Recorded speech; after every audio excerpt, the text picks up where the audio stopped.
Et je me dis que voilà, coupler les sextoys avec la littérature entre guillemets sensuelle, érotique, ça va aussi un petit peu ensemble, quoi.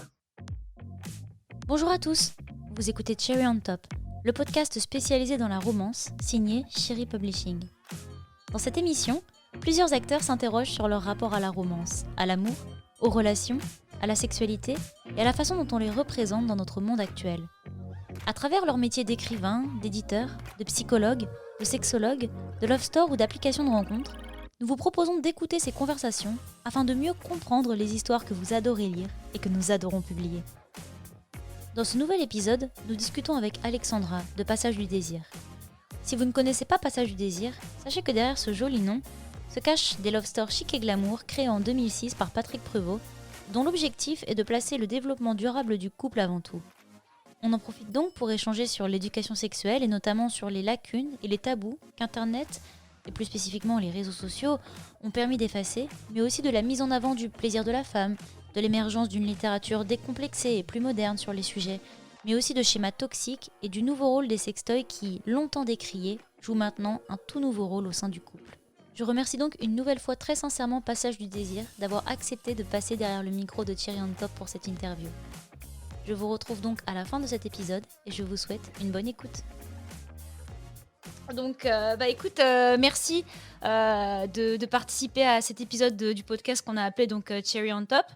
On l'a appelé comme ça parce qu'en fait, nous, comme tu le sais, on publie de la romance. Et en fait, on avait envie d'apporter quelque chose en plus à nos lectrices, puisque dans ce qu'on publie, on a vraiment envie de proposer des romances avec des schémas et des relations saines.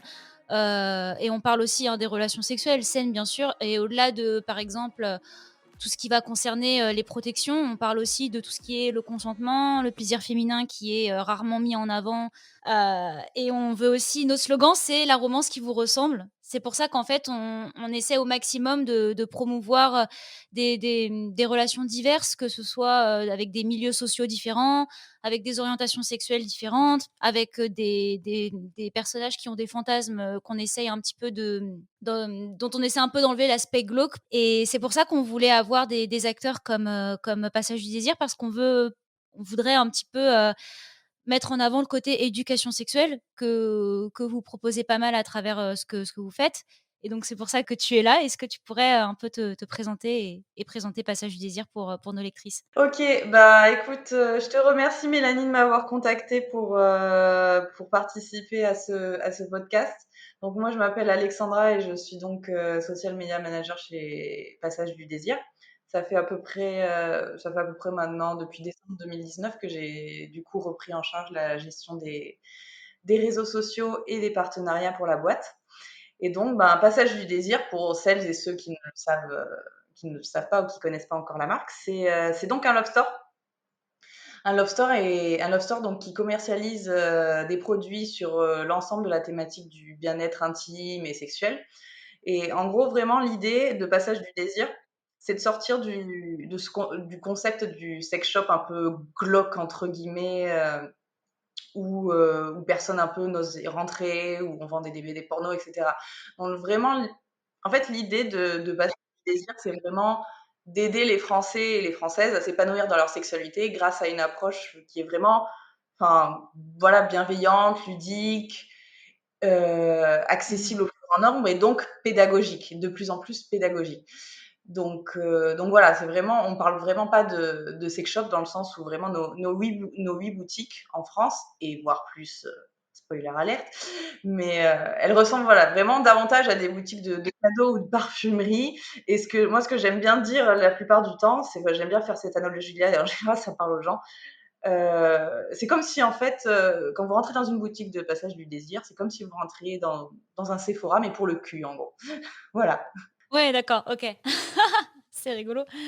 J'ai lu un peu sur le site internet le à propos, et ça m'a beaucoup fait rire l'histoire de la création de Passage du Désir, parce que justement le fait que ce soit un love store, pour moi le mot love store, c'était vraiment le truc dans lequel je genre enfin, dans lequel on rentre pour faire des cadeaux aux 18 ans d'une copine, c'est pas ou enfin, on y va pour rire, mais sinon c'est un peu glauque, quoi et donc du coup, j'ai j'aimais pas trop ça et quand j'ai lu la description, dans sur le site internet, ça m'a beaucoup fait rigoler justement cette idée que, pourrait y avoir, un Zara et un H&M et au milieu, il pourrait y avoir un passage du désir qu'en fait, ce serait pas du tout choquant. Oui, bah, c'est ça, c'est complètement le cas puisque, bah, par exemple, déjà, on a une boutique à Marseille qui est bon, actuellement fermée à cause du Covid, mais elle se situe dans le centre commercial des Terrasses du Port. Donc, entre un pylône et je sais plus quelle boutique de vêtements.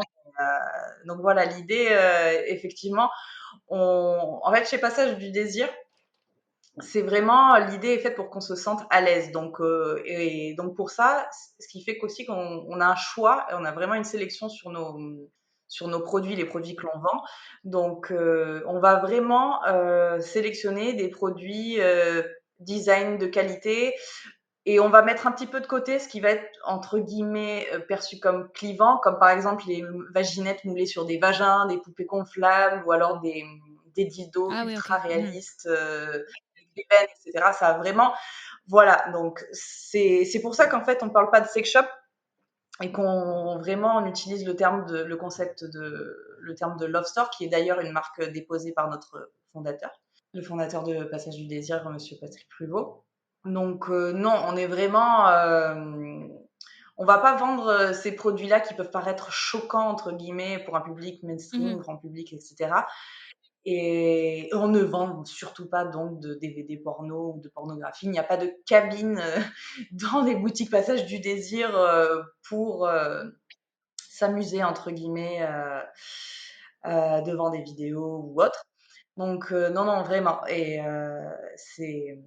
c'est comme si on rentrait, voilà, comme je dis, une boutique de parfumerie, c'est une boutique d'accessoires coquins dans lequel on peut venir seul ou avec des copines, des copains ou en couple et vraiment se promener et découvrir l'univers des sextoys avec, comment dirais-je, Un peu moins de frayeur, quoi.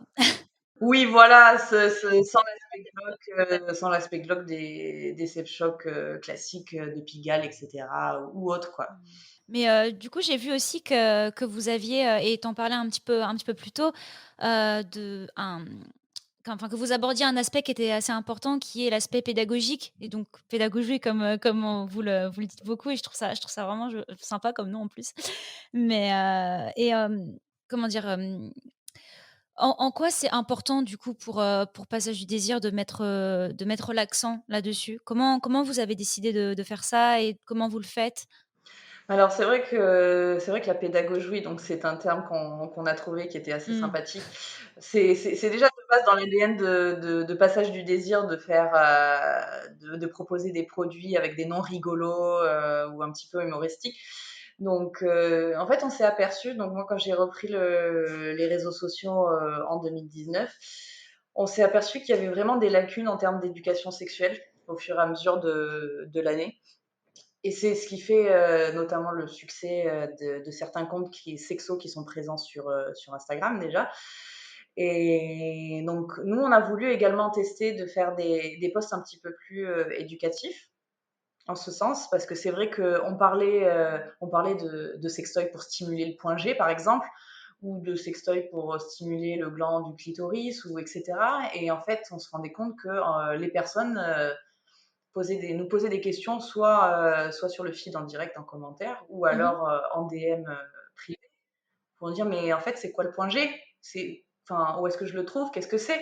Donc c'est vrai qu'avant de parler finalement de sextoy et de plaisir orgasmique ou autre, en fait il y a toute une base au niveau anatomie, de compréhension de son corps qui fait que en fait c'est important de communiquer là-dessus parce on s'est rendu compte que toutes les personnes n'avaient pas forcément ces connaissances-là, en fait. Et aujourd'hui, nos postes pédagogie, en fait, ce sont les postes qui ont le plus grand succès au niveau de l'engagement, en termes de nombre de likes et de nombre de commentaires, et de questions ensuite que je reçois derrière en DM. C'est impressionnant, en fait. Ah, c'est du coup, c'est toi qui réponds à toutes les questions, C'est ça, donc c'est moi qui suis donc derrière l'Instagram Passage du désir et donc effectivement en DM, il peut y avoir toutes sortes de questions, que ce soit des questions de SAV déjà, pour, Oui, bien savoir sûr. est-ce qu'une boutique est ouverte ou fermée et cetera, ou juste réagir, par rapport à nos stories. Mais sinon, on a également des questions, on va dire, un peu plus, intimes. Donc les gens, de plus en plus, les personnes viennent en DM nous voir pour, nous raconter un problème par rapport à leur sexualité ou, ou nous demander des conseils sur l'utilisation d'un sextoy, et cetera. Donc, mais il y a de plus en plus de questions au niveau de l'intimité. Mais, ce que tu dis, ça me fait penser à quelque chose qu'on a beaucoup rencontré nous, dans chez Cherry Publishing. C'est qu'en fait, bon, bah, on reçoit énormément de manuscrits, de futurs auteurs qui aimeraient être publiés, chez nous puisque c'est la niche dans lequel ils aimeraient être connus et en fait, on s'est aperçu qu'il y avait aussi des lacunes dans l'éducation sexuelle et c'est pour ça d'ailleurs qu'on a commencé un peu à essayer de mettre ça en valeur, sur, notre site internet ou même à travers, nos réseaux sociaux aussi, ou à travers les échanges qu'on peut avoir avec les auteurs quand on leur fait corriger, les manuscrits avant de les publier. On s'est aperçu qu'il y avait, beaucoup, par exemple, d'auteurs qui vont pas forcément, préciser qu'avant un rapport, il faut se protéger ou alors qu'il faut mettre une astérix en bas de page pour expliquer les conséquences potentielles, de ça. Il y a beaucoup aussi, d'auteurs qui osaient pas mettre, des scènes, justement avec des sextoys, de peur que ça soit peut-être perçu comme glauque ou par exemple que le personnage masculin, il ne retrouve peut-être plus son rôle en fait, dans ce type de scène. Alors que du coup, on a commencé un petit peu à pousser des manuscrits où il y avait des utilisations en couple de ce type, de jouet et en fait, on s'est rendu compte que ça plaisait beaucoup aux lectrices parce que ça ça désacralise pas mal de choses et ça peut, on s'est aperçu en fait qu'on avait un nouveau lectorat avec, des gens qui aimaient bien, que ce genre de scène soit représenté et comme on a des lectrices qui sont plus âgées, mais on a quand même un gros public qui est assez jeune et on trouvait ça important aussi, même si c'est, de la fiction, même si c'est de la littérature et que c'est pas réel, on trouvait ça important de mettre ça en avant parce que mine de rien, c'est quand même, c'est pas l'éducation sexuelle à l'école, qui fait le plus gros du travail malheureusement et donc on trouvait ça important dans de la fiction de quand même le préciser et donc ça me fait penser un petit peu à ça l'aspect pédagogie, de la sexualité qu'on peut avoir, à travers, la littérature ou à travers ce que vous faites avec Passage du désir donc c'est vraiment chouette. Alors, justement, c'est vrai qu'il y a un certain nombre de lacunes, au niveau de l'éducation sexuelle qui n'est pas forcément, entre guillemets, «comblée» par soit, ben, un gynécologue, Mmh. médecin ou à l'école tout simplement parce qu'en fait, peut-être qu'on a plein de questions dans notre tête étant enfant ou même un peu plus adulte ou jeune adulte, mais on n'ose pas forcément les poser ou on se sent pas forcément à l'aise avec soit notre médecin ou notre gynécologue ou autre, ou même à l'école devant tout le monde entre guillemets, devant tous ses camarades de classe. Il y a effectivement clairement donc des lacunes et ce qui fait qu'effectivement il y a beaucoup donc de comptes Instagram qui rencontrent un grand succès à ce niveau-là, puisqu'en fait, on fait tout le travail, ils font tout le travail d'éducation sexuelle qu'on ne retrouve pas forcément en dehors dans la sphère soit même familiale d'ailleurs. Hein, je parlais des gynécos, médecins, écoles, mais il y a aussi la sphère familiale évidemment. Donc c'est pour ça que donc la plupart des personnes entre guillemets ignorantes ou désirant en savoir plus Mmh. se tournent davantage donc vers les comptes Insta pour en apprendre un peu plus. Après, concernant la question sur la place des sextoys, par exemple, au sein d'un couple ou même dans la sexualité de manière générale ou seule. Donc, c'est vraiment une question hyper vaste et hyper intéressante. Déjà, c'est vrai concernant ce qu'il faut savoir déjà de base aussi, c'est qu'un sextoy, dans tous les cas, ne remplace pas un être humain. Du coup, comme tu l'as dit un petit peu tout à l'heure, c'est vrai que certains hommes ou personnes à pénis, selon comment on voit les choses, ont effectivement peur d'être remplacés par un objet, alors que en fait, un sextoy ne dispose pas de sentiments ou etc. Vraiment, les sextoys, ça ne remplace pas les êtres humains. C'est vraiment les sextoys, je dirais, ou les jouets pour adultes, ils sont vraiment là pour stimuler davantage l'excitation et le désir au sein d'un couple ou même que ce soit seul. Ça permet les sextoys permettent vraiment d'avoir une variété Mmh. de sensations et de stimuli qu'on peut aussi ne pas avoir tout seul. Donc c'est vrai qu'il y a c'est important de découvrir son corps par soi-même. Les sextoys, en fait, ils nous permettent d'avoir une variété de stimuli qu'on ne peut pas faire, seul ou à 2. Donc les vibrations, les ondes de pression, et cetera, ce sont des sensations que l'être humain ne peut pas «reproduire» entre guillemets. Les sextoys, vraiment, ils permettent d'offrir une variété de sensations, Mmh. et de stimuli différents qu'un être humain seul ne peut pas reproduire et à l'inverse, de toute façon, c'est aussi pareil. Faire un cunnilingus avec la langue ou un doigté vaginal va être difficilement reproduit par les Bien sextoys, sûr. en termes de sensations exactes. Mais en fait, pour varier simplement, il faut plus, je dirais qu'il faut plutôt voir le sextoy comme un outil et pas comme un être humain, mais un outil qui permet donc d'élargir, d'élargir les possibilités au niveau d'exploration de soi, de sensations et de plaisir au lit, entre guillemets, au lit ou ailleurs, hein, évidemment. Quand tu parles de ça, il y a un livre qu'on a publié qui me vient en tête où, en fait, c'est, je crois que de mémoire, parce qu'il y a 3 tomes, donc que je ne cite pas le mauvais tome, mais normalement c'est le tome 2 de cette série, qui est une romance en fait sur un campus. Donc c'est des élèves qui sont jeunes, ils sont pas très jeunes, mais ils sont quand même jeunes. Et justement, il y a cet aspect, je crois, le petit ami va offrir, un œuf à sa copine, et donc c'est lui en plus qui va l'offrir de son plein gré pour un petit peu justement, pimenter tout ça. Donc c'était un peu surprenant comme scène pour nous parce que c'est vrai qu'on n'a pas du tout l'habitude de voir un personnage masculin qui va par exemple, on a souvent l'habitude des scènes où ça va être, une fille toute seule qui va, vouloir remplacer, pas remplacer le garçon, mais peut-être en pensant au garçon, quelque chose comme ça.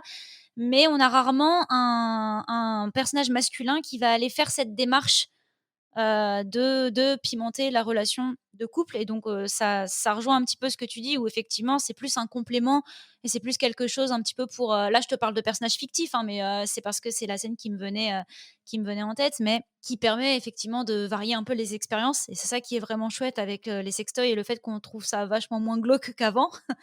C'est bientôt Pâques, donc du coup, ça me fait penser directement au The Tenga, mais là, en l'occurrence, je pense que c'était plutôt un œuf connecté à insérer donc dans le vagin.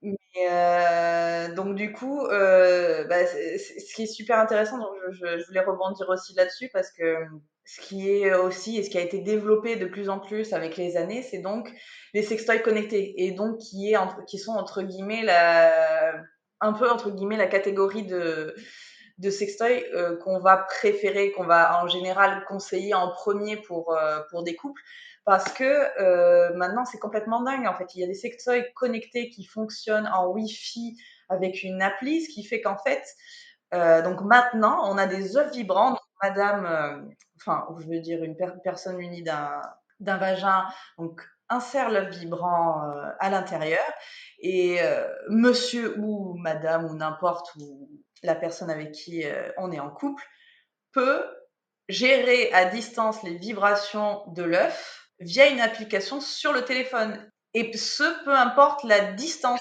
Il faut qu'il y ait juste une connexion Wi-Fi. C'est complètement dingue. En fait, la personne peut être en France et l'autre personne du coup peut être au Mexique, par exemple. Donc il y a pas la distance qui joue, Alors, il y a des sextoys connectés. Il y a certains sextoys connectés qui fonctionnent avec du Bluetooth, mmh. d'autres en Wi-Fi, ou d'autres simplement, qui sont simplement télécommandés, ce qui fait que là, pour le Ah coup, il oui. y a une distance maximale de, enfin, d'utilisation, on va dire. Mais sinon, voilà, on peut aller maintenant, en fait, même les couples à distance, en fait, ont la possibilité de continuer à vivre, entre guillemets, leur sexualité grâce à des sextoys connectés. C'est complètement fou. Ce qui peut être hyper utile avec, avec le confinement, si on est coincé chacun chez soi. Exactement, donc ça, c'est vrai que pendant le confinement, on a vraiment, on a constaté un énorme bond au niveau des ventes de sextoys puisque du coup Mmh. les gens ne savaient plus forcément quoi faire et donc il y avait de nombreux couples qui se sont retrouvés séparés et donc là, les sextoys connectés ont été entre guillemets, une aubaine et en plus ce qui est vraiment intéressant maintenant, c'est qu'il y a plusieurs types de sextoys connectés. Donc, il peut y avoir des sextoys connectés, entre guillemets, à insérer dans le vagin, ou alors qui s'utilisent sur des pénis. Ou même, ou même les deux en même temps, puisqu'on a double stimulation avec des sextoys de type Chorus de la marque Vibe, qui, en fait, je je sais pas si ça va être facile de se représenter à l'oral, mais en gros, ça ressemble à une sorte de pince. Mmh. Il y a une partie que l'on insère dans le vagin, l'autre va reposer sur le clitoris et ensuite une personne à pénis veut donc s'insérer en fait dans le vagin de la personne pour ensuite profiter des vibrations du jouet. Et ça peut être fait à distance ou pas, enfin aussi pareil, j'ai géré avec le téléphone. Et c'est complètement dingue en fait, ce qui se passe au niveau de la technologie sur les sextoys maintenant. Oui, donc moi j'aimerais un peu, refaire, le lien avec, nous comme on publie des livres quoi. Tu me disais un petit peu plus tôt que, vous aviez, aussi, cet aspect éducatif à travers les livres. Est-ce que tu pourrais m'en dire un peu plus, là-dessus? On a commencé à construire une bibliothèque qui s'enrichit de jour en jour.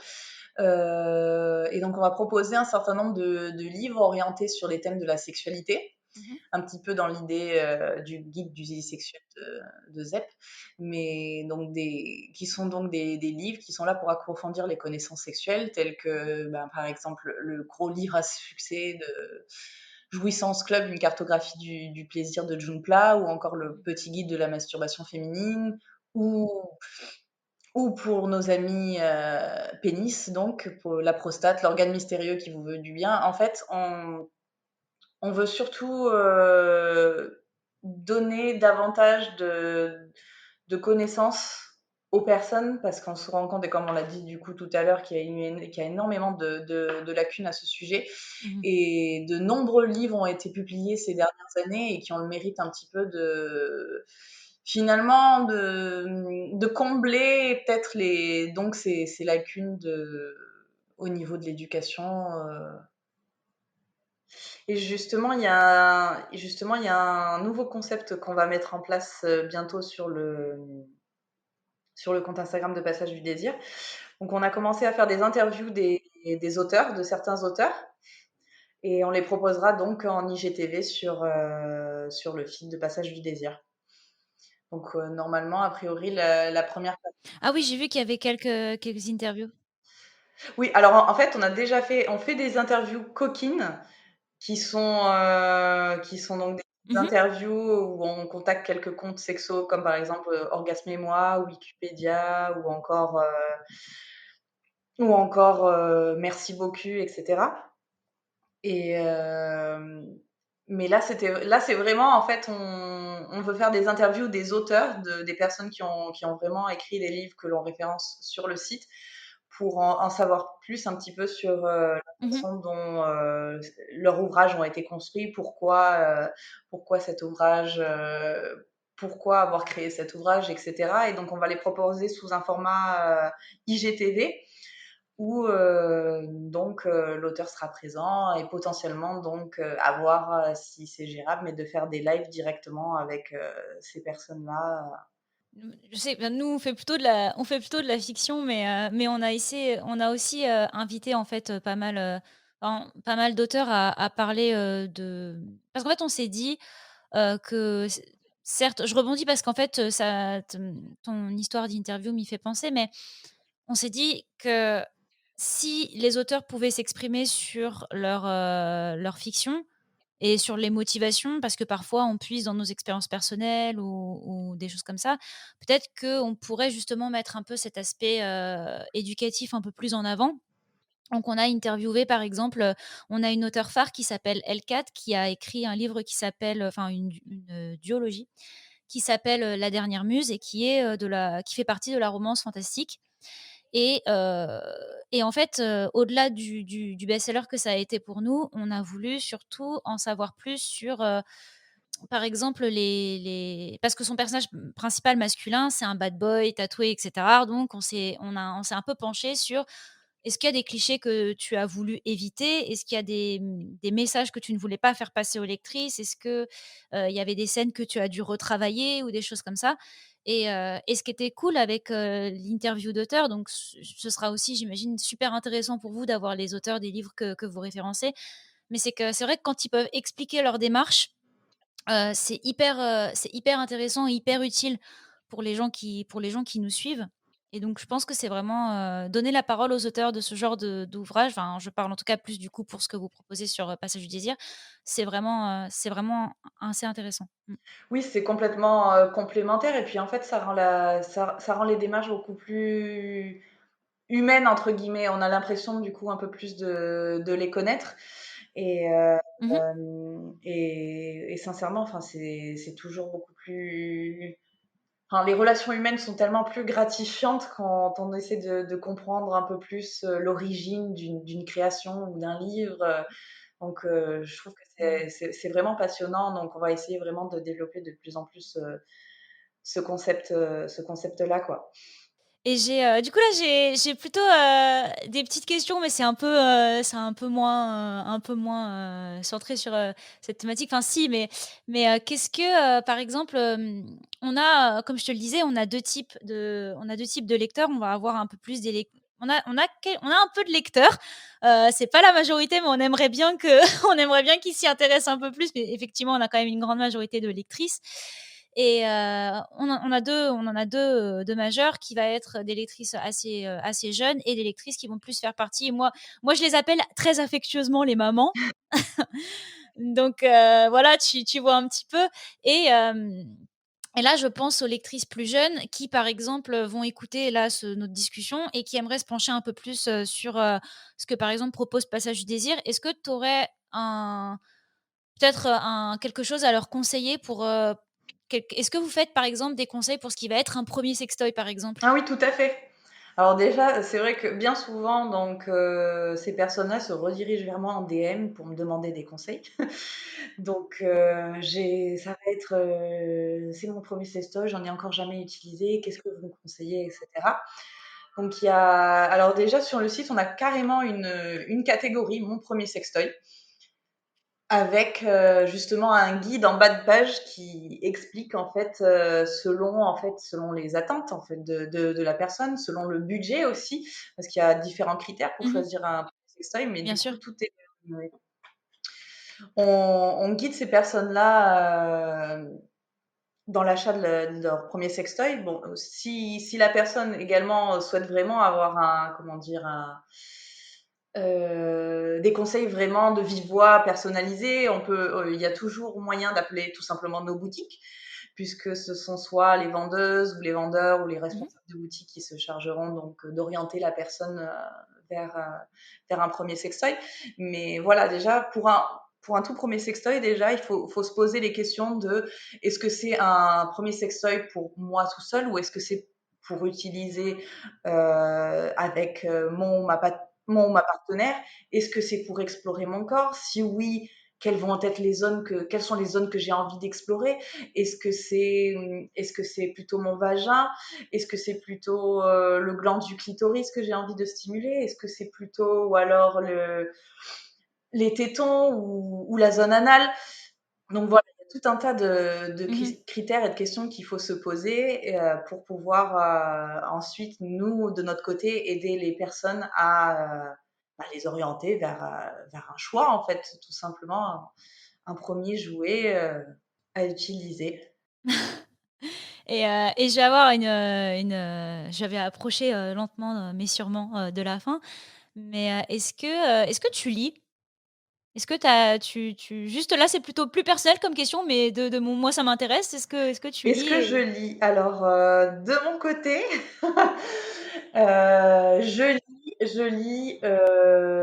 je suis fan de bande dessinée à la base, donc J'ai toujours lu de la bande dessinée depuis que je suis vraiment enfant. Et par contre, j'ai toujours eu du mal à lire des romans. En fait, ça paraît un peu bête, mais donc j'ai 30 ans. Mais à partir du moment où il n'y a pas de dessin dans un livre, j'ai du mal.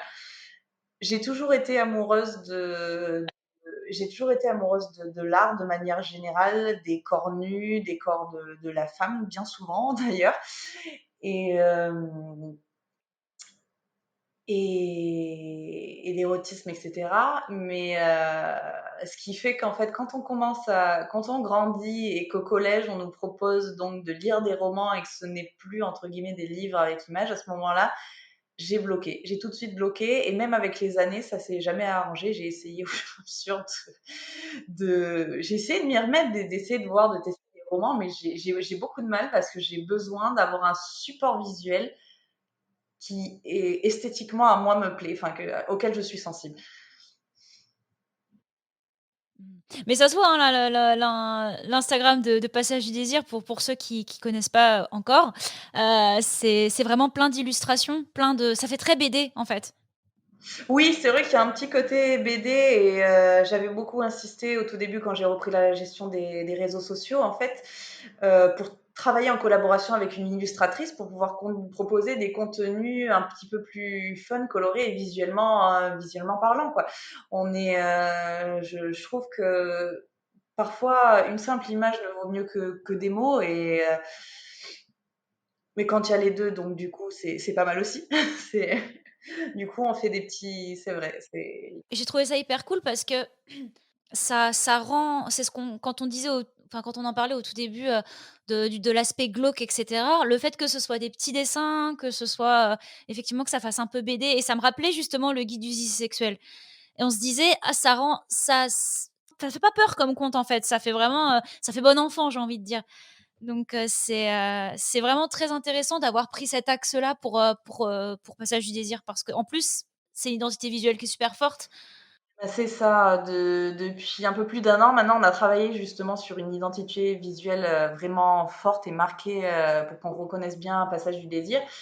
Et aussi, pourquoi ce choix? Car il y a beaucoup de problèmes de censure avec Instagram. Oui, oui, tiens, oui, c'est vrai. Parler, mais ensuite j'ai un petit peu oublié au fil de la conversation. Mais je voulais parler du point de la censure. En fait, Instagram censure tout ce qui est contenu à caractère explicite, donc contenu pornographique, etc. Voilà. Et déjà, nous, en tant que marchands de sextoys, entre guillemets, on n'a pas l'autorisation de faire des publicités sur Instagram. Donc, ils font un petit peu contourner l'algorithme. Et en ce sens, donc, vraiment éviter tout ce qui peut être interprété comme caractère explicite. Et ce qui est complètement fou, c'est que donc j'avais étudié un maximum sur le net pour voir quelles étaient vraiment les meilleures pratiques pour ne pas se faire censurer, ou même on parle de shadow ban, c'est-à-dire que par exemple d'un coup du jour au lendemain la visibilité du compte va perdre de 50% en fait, va perdre de 50% de sa visibilité normale. Donc pour éviter un petit peu tout ça, vraiment, donc Instagram censure les images, donc il ne veut pas voir apparaître de tétons ou autre, on va dire, autre organe sexuel ou du corps humain. Donc vraiment tout ce qui est nu, etc., ce n'est pas possible. Et même maintenant, en termes de lexique, Instagram peut condamner suivant les mots que l'on emploie. Et j'avais trouvé ça complètement fou parce que j'avais vu une fois une liste de hashtags interdits. Et dans les hashtags interdits, donc il y a hashtag sexe, hashtag hot, etc. Tout ce qui peut être un peu amené à, à être lié à du contenu explicite.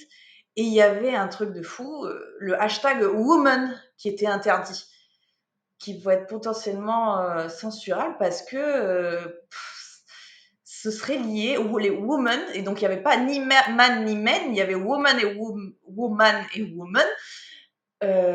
considérés comme étant des hashtags interdits, potentiellement liés, donc j'imagine en cas des photos de femmes dénudées, etc., ou beaucoup trop sexy pour Instagram. Donc moi vraiment dans ce que j'ai fait, c'était un gros clean de tous nos posts qui potentiellement pouvaient être considérés comme censurables chez Insta.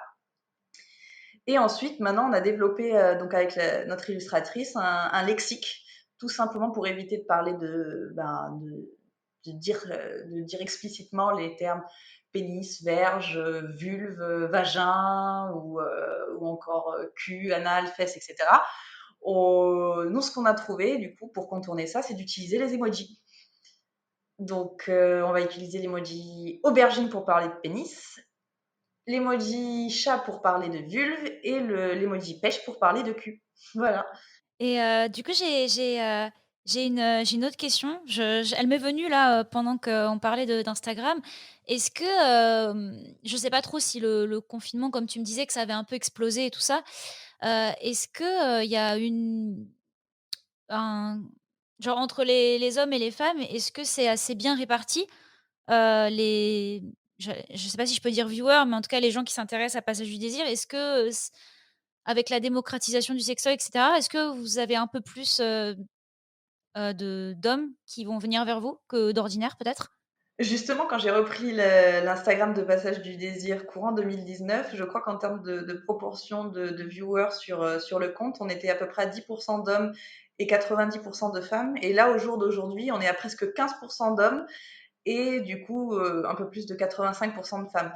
Donc ça change vraiment et ça change aussi pourquoi? Parce qu'on essaye de proposer davantage de contenu entre guillemets pour les hommes ou personnes à pénis. Donc certes le sujet est un peu moins vaste que pour les femmes ou les personnes à vagin, mais on essaye vraiment de communiquer davantage sur le plaisir masculin, que ce soit à travers notre propre communication sur l'Instagram ou via via nos partenariats avec des influenceurs. Et donc, on cherche justement notamment de plus en plus d'influenceurs hommes pour, euh, pour un petit peu détabouiser le sujet.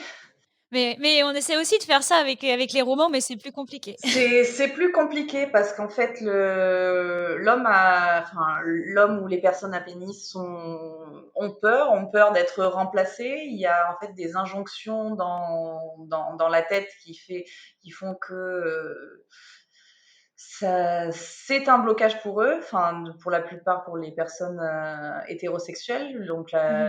certaines personnes peuvent se dire oui, mais si j'utilise un plug anal, par exemple, est-ce que ça ne veut pas dire que je suis homosexuelle? En fait, il y a beaucoup de personnes qui Mmh. ont peur de diversifier la façon dont ils prennent du plaisir en pensant que cela va mettre en doute leur orientation sexuelle. Or, pas du tout. C'est vrai que bien souvent, voilà, donc les hommes ont peur que ça touche à leur ego, leur virilité, etc. Donc, c'est pour ça que même en ce sens-là, on a créé l'une des marques de Passage du Désir, ça s'appelle l'homme d'aujourd'hui. Donc, c'est une marque qui a été vraiment spécialement conçue à destination des hommes et qui ont pour but un petit peu de décomplexer sur le plaisir masculin grâce à un packaging humoristique et décalé. Moi, vraiment, mon préféré, ce qui illustre parfaitement l'idée, c'est donc le plug anal de l'homme d'aujourd'hui qui existe en 3 versions, en version S, M et L. Et donc le packaging change en fonction de la taille. Donc pour le plug anal S, on va être sur l'homme d'aujourd'hui assume d'essayer un petit plug anal. Pour la version médium, on va avoir l'homme d'aujourd'hui accepte joyeusement d'essayer un plug anal moyen. Et pour le dernier large, l'homme d'aujourd'hui supporte sans broncher un gros plug anal. Donc on est vraiment dans l'humour, essayer de décomplexer. Ouais, effectivement, ça rend le truc un petit peu moins, Voilà, c'est ça. Mais c'est vrai que les hommes, ou encore une fois les personnes à pénis, sont des cibles beaucoup plus difficiles à viser en raison de toutes ces injonctions. qui bien sont dans sûr. la tête, en fait. Bah, en tout cas, oui. Bah, nous, on a exactement ce même problème, oui et non, mais c'est vrai qu'on est face un peu à la même, situation. En plus, la romance, ça pâtit de beaucoup de clichés, liés à, la, entre gros guillemets, «féminité» et cetera. Donc, on a aussi du mal à proposer des histoires, qui peuvent, peut-être, intéresser le un public plus masculin, mais en tout cas, on essaye. Donc ça, c'est vraiment chouette. Mais c'est vrai que les injonctions faites aux hommes par rapport à la virilité font que ça rend l'accès à ce genre de contenu plus difficile à aborder. Donc heu, donc c'est quand même important d'en parler et du coup, je suis super contente, d'avoir pu aborder ça, avec toi et bah, en fait, j'aimerais juste te demander, si, des gens, qui parce que nous, on sait qu'on a certaines de nos lectrices, qui suivent déjà l'Instagram de Passage du désir, donc on va pas leur apprendre, comment vous suivre, mais, on ne va citer aucun nom. Si jamais des gens qui vous découvrent, à travers cet épisode voudraient un petit peu, en savoir plus, bon, il y a l'Instagram évidemment, mais comment est-ce qu'on peut, voir ce que vous faites et cetera? Si tu as des Alors, on est surtout présent sur, dis-moi. Instagram. On a aussi bon, on a Mmh. le Pinterest et le Facebook, mais entre guillemets, on ne les alimente, pas vraiment. Donc on est vraiment surtout focus, sur l'Instagram. Mais, arrive bientôt, une content manager que l'on a recrutée, donc qui doit notamment, ouvrir un blog pour le site de Passage du désir. Et donc Mmh. sinon, dans tous les cas, il y a toujours moyen de se rendre dans les boutiques quand elles sont ouvertes, bien évidemment, hors période de covid et de confinement. M'écrire, directement Bien sûr. sur l'Instagram, visiter le site, appeler la ligne conseil, mais voilà, enfin, en tout cas, on est surtout, surtout présent sur Instagram. On est également présent au niveau médias, presse et radio. De temps en temps, il est possible qu'on entende, des petits, des petites reportages ou émissions, à la radio ou à la télé. Et sinon, donc, comme je m'occupe et je suis chargée des partenariats, je fais en sorte, je développe beaucoup, beaucoup de partenariats avec des influenceurs, que ce soit dans la sphère sexo ou dans la sphère lifestyle, et de plus en plus d'ailleurs dans la sphère lifestyle, car on aimerait bien ouvrir justement le marché du sextoy au grand public. Donc il est possible d'entendre parler du Passage Bien du sûr. désir sur d'autres comptes, auprès d'autres influenceurs, etc., etc. Donc voilà, on est un petit peu partout. Bah, écoute, je te remercie beaucoup pour ton temps, le temps que tu nous as accordé. On est super content d'avoir pu échanger avec toi sur le sujet. On espère que ça pourra, peut-être, informer un peu plus nos lectrices et en tout cas les intéresser, à la sexualité, qu'elles lisent dans nos romans. Donc ça, c'est vraiment chouette, on est super contents et puis, bah, au plaisir de te reparler. Mais non, oui, franchement, c'était vraiment génial, et je pensais justement que la position dans laquelle vous vous placez en termes de littérature peut potentiellement être intéresser, en fait, Passage du désir, plus tard au final. Donc à voir si justement, cette nouvelle romance peut venir, entre guillemets, être référencée, chez nous.